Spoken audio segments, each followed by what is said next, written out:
এটা আমার হোম ডিস্ট্রিক্টে খুবই জনপ্রিয় একটি খাবার, মাসকলাই এবং চাল কুমড়ার বড়ি। এটা চাল কুমড়া, এটা হলো মাসকলাই।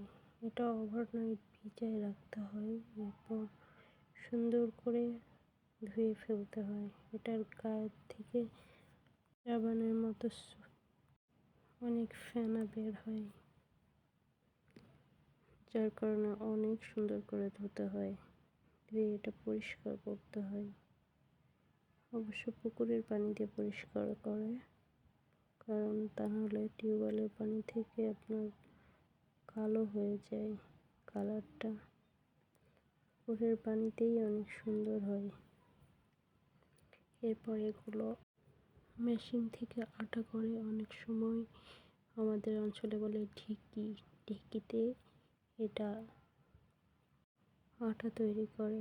এরপর সুন্দর করে ফেনা ওঠায় এটা অনেক ঘোটাঘুটি করার এক পর্যায়ে ফোম হয়ে যায়।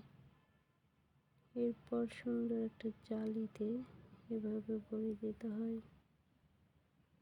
এটা যার যার ইচ্ছে অনুযায়ী ছোট বড় সাইজ করে তৈরি করতে পারে বড়িগুলো।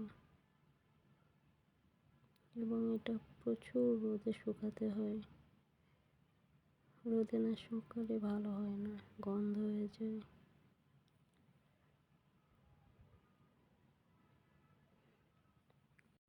আমাদের এলাকায় তো বড়ি বলে, আপনাদের কার কোন অঞ্চলে কি নামে ডাকে এটাকে অবশ্যই জানাবেন।